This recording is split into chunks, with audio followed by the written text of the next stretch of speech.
You already know a lot about colors. The primary colors are red, yellow, and blue. They mix together to make our secondary colors, which are orange, green, and violet. Your project today, we're going to be making an umbrella with the color wheel. So using those primary and creating secondary colors, either with watercolor paint, tempera paint, acrylic paint, color pencils, or crayons.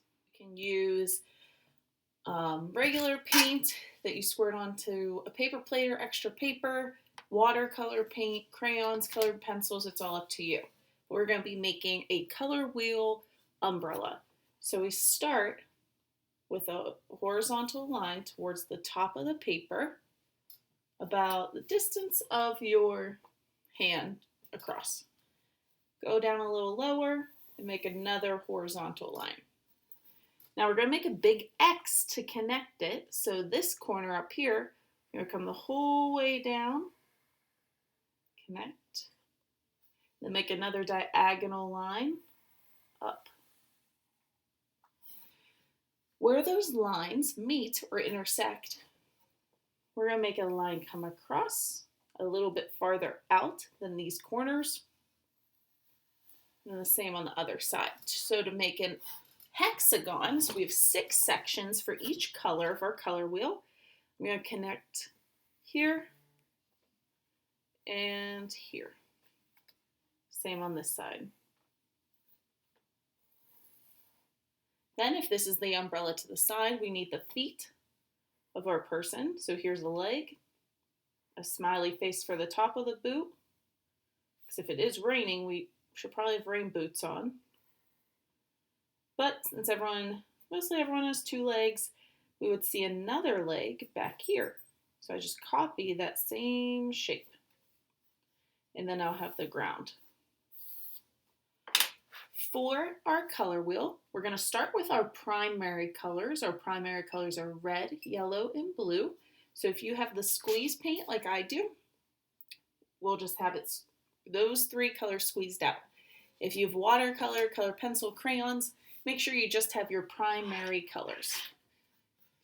Now we're going to start with red and pick a triangle to paint in red or to color in red.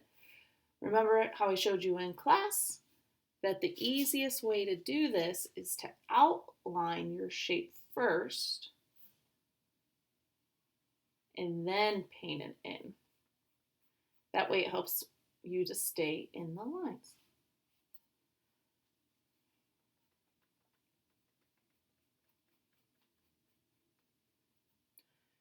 All right, if you're using a brush, go ahead and wash that brush out really, really good. We're going to skip a triangle, because if it goes red, that's going to end up being orange, so we're going to go to yellow next, since that's our next primary color.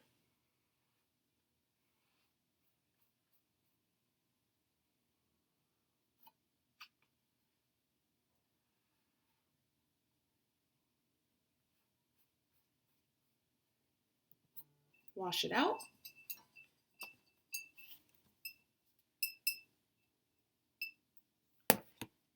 Skip a triangle. And then we have blue as our last primary color.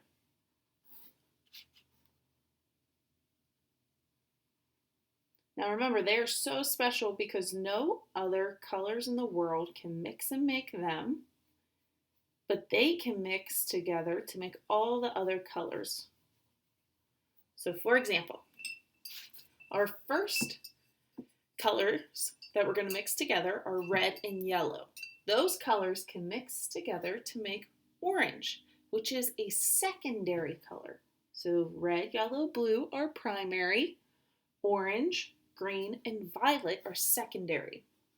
Let's start with some red for this triangle. Either color pencils, watercolor, whatever it is. You're going to start with your red.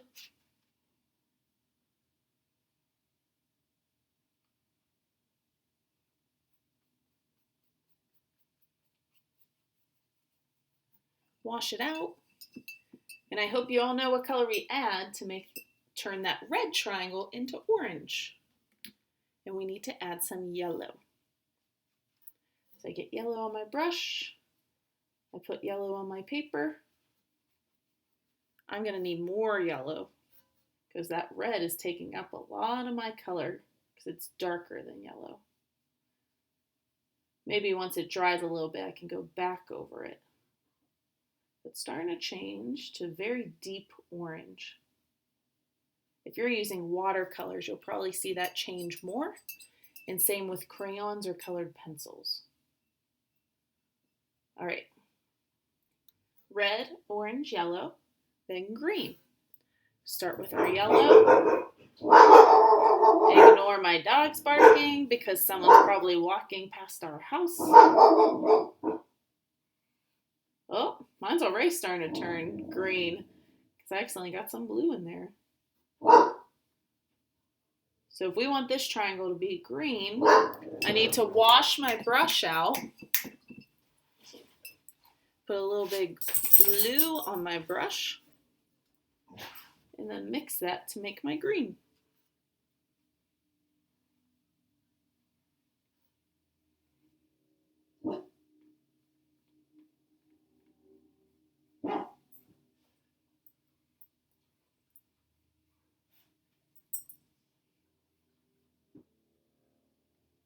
If I want it to be a darker green, all I have to do is add more blue. If I want it to be lighter green, because I added too much blue, I can just add some more yellow. Okay, red, orange, yellow, green, blue. We end with violet. So let's get some blue on our brush, or get the blue crayon, blue colored pencil. Fill your last triangle with that blue.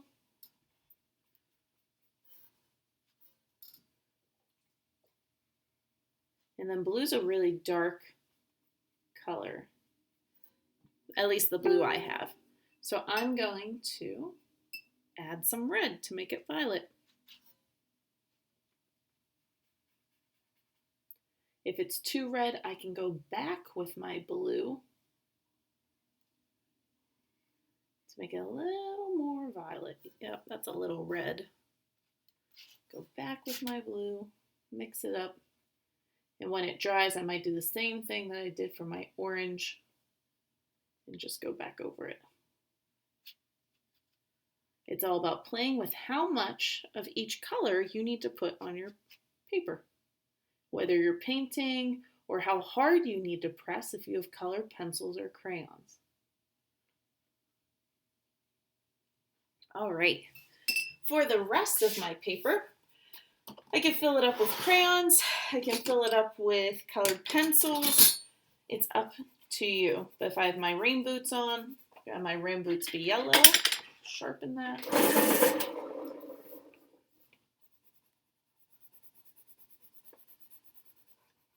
Maybe I'm wearing some jeans.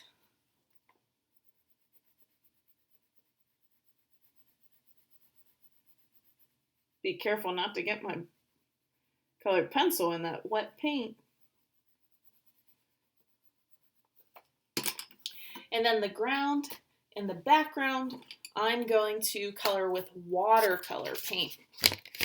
So with the watercolor, if I want it to look like it's raining, I can do something pretty cool if I have crayons close by. Let's see if I do. Yes, I do. I can use white and make some vertical lines with my white crayon all in my background.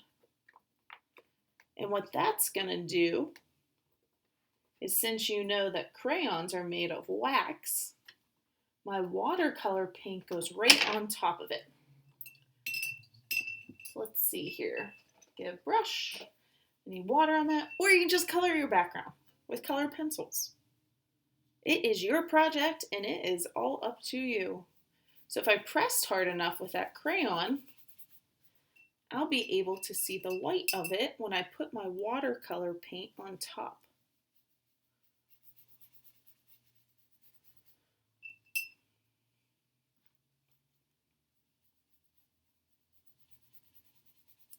I have to be careful when I go around my umbrella.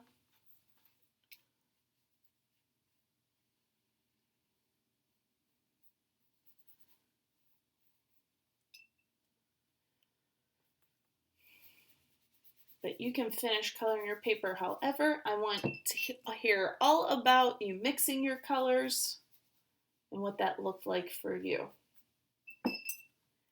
Because if we're using different materials, our pictures might turn out a little bit different.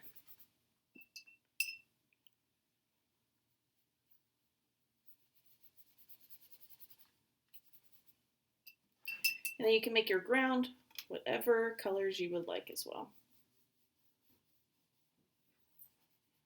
My person might be standing in the mud.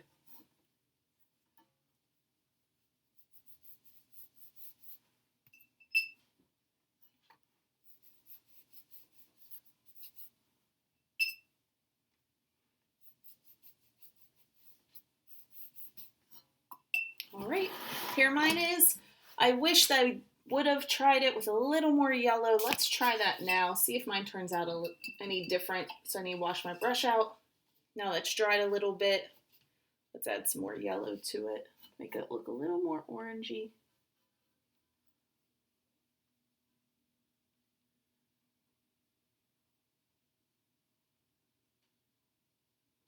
All right, I can't wait to see your masterpieces and have fun with this one and mixing colors.